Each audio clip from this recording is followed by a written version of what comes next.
बिस्मिल्लाहिर्रहमानिर्रहीम अस्सलाम वालेकुम। जो हमने असिस्टेंट एसपीएससी बीपीएस 16 की प्रिपरेशन स्टार्ट की है उसमें आज इंग्लिश का लेक्चर नंबर 2 है। इसमें आज हम प्रीपोजिशंस को देखेंगे जो कि बहुत ही इंपॉर्टेंट टॉपिक है, जो कि स्टूडेंट्स को बहुत ही तंग करता है हर पेपर में। जिसको समझ में आ गए उसके लिए ये ब्यूटीफुल टॉपिक है, जिसको समझ में नहीं आया है तो उसके लिए ये जहन्नुम टॉपिक है। तो इंग्लिश की वीडियो है, अपना फीडबैक लास्ट में लाजमी दे दिया करें ताकि मुझे पता चले कि मेरी बातें जो है आप तक पहुँच रही हैं या आप समझ रहे हैं या ऐसे ही बस खाली बुध रहे हैं। ठीक है, तो चलिए आज की वीडियो को स्टार्ट करते हैं। सबसे पहला क्वेश्चन है, he describes dash the beauty of मरी। अब ट्रांजिटिव वर्ब है डिस्क्राइब एक। ठीक है, तो कभी कभार क्या होता है डिस्क्राइब के साथ हमें कोई प्रीपोजिशन लगा के देते हैं तो काफ़ी सारे प्रीपोजिशन जो है हमें कन्वीनियंट लगते हैं, उनमें से एक अबाउट भी है।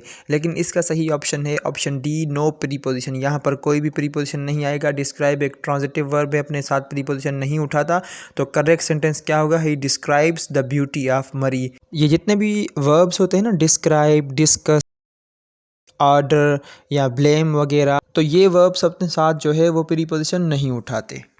अगला क्वेश्चन है, she resembles dash her parents. याद रखें रिजेंबल एक स्टेटिव वर्ब भी है और रिजेंबल जिस भी सेंटेंस में एज ए वर्ब इस्तेमाल हो तो उसके साथ कोई भी प्रीपोजिशन नहीं आता, तो उसका सही ऑप्शन है ऑप्शन डी, नो प्रीपोजिशन।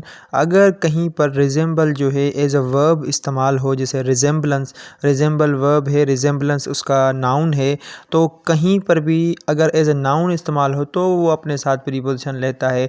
जैसे she bears resembles she bears resemblance to her mother, या she bears resemblance to my mother. तो यहाँ पर जो है बी रिजेंबलेंस यहाँ पर एज अ नाउन काम कर रहा है तो वहाँ पर आप प्रीपोजिशन लगा सकते हैं, लेकिन एज अ वर्ब काम करे यहाँ पर ना ही आप रिजेंबलिंग लिख सकते हैं क्योंकि स्टेटिव वर्ब्स का जो है वो इंग फॉर्म नहीं बनती, और इसके साथ ना ही कोई प्रीपोजिशन लगा सकते हैं।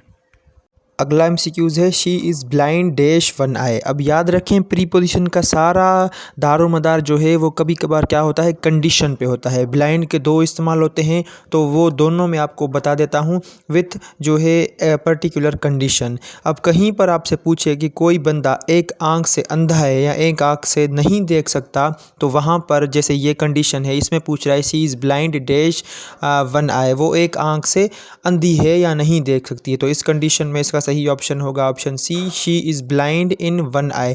कभी कभार क्या होता है कुछ बंदे देखें आंखें सबके पास होती हैं लेकिन अच्छे तरीके से देख और समझ बहुत कम लोग सकते हैं, ये एक मुहावरा है। लेकिन एक ऐसा बंदा जो कि अपनी गलतियों को इग्नोर करता है या अपनी गलतियों से जो है लाताल्लुकी का इजहार करता है, या मतलब वो अपनी गलतियों को देखता ही नहीं है, वो कहता है बस मैं सही हूँ बाकी कुल जो है वो चरे हैं, तो इसी कंडीशन में हम क्या बोलते हैं, she is blind to the faults of her son. अब यहाँ पर वो आँख से अंधी तो नहीं है, आँख से तो वो देख रही है, लेकिन वो क्या है, वो चीज़ों को देखकर अनदेखा कर रही है, वो अपने सन की मिस्टेक्स को, फॉल्ट्स को अनदेखा कर रही है, इग्नोर कर रही है। इस कंडीशन में हम ब्लाइंड के साथ टू लगाएंगे। ये देखिए ना, ये कंडीशन का सारा खेल होता है प्रीपोजिशन का, तभी तो बहुत सारे लोग बोलते हैं, काफ़ी लोग बोलते हैं ये ब्यूटीफुल टॉपिक है, काफ़ी सारे लोग बोलते हैं ये मत्थे का सूर है।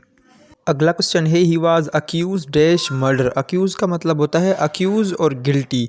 ठीक है, ये दोनों ऐसे वर्ड है जो कि सेम जो है प्रीपोजिशन उठाते हैं। गिल्टी का आपको मतलब है पता है, जब एक बंदे पर जो है एक बंदा जब अरेस्ट होता है, उस पर इल्ज़ाम होता है, उसे हम मुलजिम बुलाते हैं। जब उस पर इल्ज़ाम जो है वो साबित हो जाता है तो उसे हम मुलजिम को हटाकर मुजरिम बुलाते हैं। ठीक है, इनका भी सीन यही है। तो ये दोनों कौन सा प्रीपोजिशन उठाते हैं, तो उसका सही ऑप्शन है ऑप्शन बी, ये दोनों अपने साथ ऑफ प्रीपोजिशन उठाते हैं। ठीक है, he was accused of murder, या यहाँ पर आ जाए he was guilty of murder. लेकिन एक वर्ड है चार्ज जो कि लॉ की ज़बान में अमूमन इस्तेमाल होता है, he was charged dash murder. अब यहाँ पर इसी सेंटेंस में सिर्फ हमने चार्ज जो है वो वर्ड पुट कर दिया, तो यहाँ पर जो चार्ज वर्ड है ना, ही वाज चार्ज, तो यहाँ पर चार्ज विद जो है अपने साथ प्रीपोजिशन उठाएगा, he was charge with murder. अगला क्वेश्चन है, what is the time dash your watch. क्या होता है कभी कभार उर्दू या सिंधी में हमें ये आदत पड़ी होती है, हम उर्दू या सिंधी से डायरेक्ट ट्रांसलेट करते हैं। किसी से भी हम कुछ पूछते हैं, जैसे what is time in your watch हम बोल देंगे, या what is time on your watch, on क्यों लगा रहे हैं, वो बाजू के ऊपर बंधी हुई है। ऐसी जो चीज़ें हैं, ये जो फार्मूलाज लोग लगाते हैं, ये सिर्फ अपनी लोकल लैंग्वेज तक ही जो ठीक हैं, इंग्लिश में ये अप्लाई नहीं होते। तो खैर इस क्वेश्चन का सही ऑप्शन है option A, what is the time by your watch, आपकी घड़ी के अकॉर्डिंग टाइम कितना हुआ है। सही है। अगला क्वेश्चन है साइन डैश इंक। अब दो केस है यहाँ पर, एक जिस चीज़ में इंक डलती है या जिस चीज़ से हम लिखते हैं। पहले तो इस सवाल को देख लेते हैं, साइन डैश इंक। इसमें पूछ रहा है कोई भी बंदा हमसे कहे कि इस बंदे ने जो है वो फ़लाँ पेन में फ़लाँ इंक डालकर उससे सिग्नेचर की है, ठीक है। अब इंक तो कोई इंस्ट्रूमेंट नहीं है, तो जब कोई इंक या ऐसी कोई चीज़ या जैसे इंक का कॉन्सेप्ट है, यहाँ कोई इंस्ट्रूमेंट का काम नहीं कर रहा, तो यहाँ पर क्या हम लगाएंगे, हमेशा साइन इन इंक, ठीक है। All the answers must be written in black ink।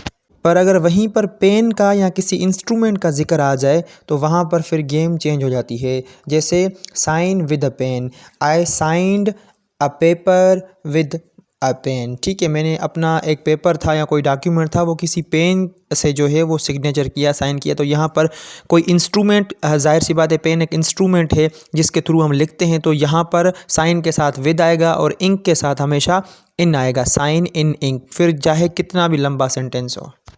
अगला क्वेश्चन है open the book dash page 20। ये बहुत ही एवरग्रीन सवाल है। इसमें हमसे क्या पूछ रहा है, कोई भी टीचर अगर हमें कोई चैप्टर पढ़ाता है तो किसी चैप्टर में एक मखसूस पेज नंबर हमें बताता है कि भाई मैं पढ़ाना स्टार्ट कर रहा हूँ, इस पेज नंबर को आप ओपन करें, open the book dash page 20। तो इसका सही ऑप्शन होगा option C, open the book 8 page 20। यहाँ पर 8 हम क्यों लगा रहे हैं, क्योंकि यहाँ पर किसी स्पेसिफिक पेज की बात हो रही है, ठीक है।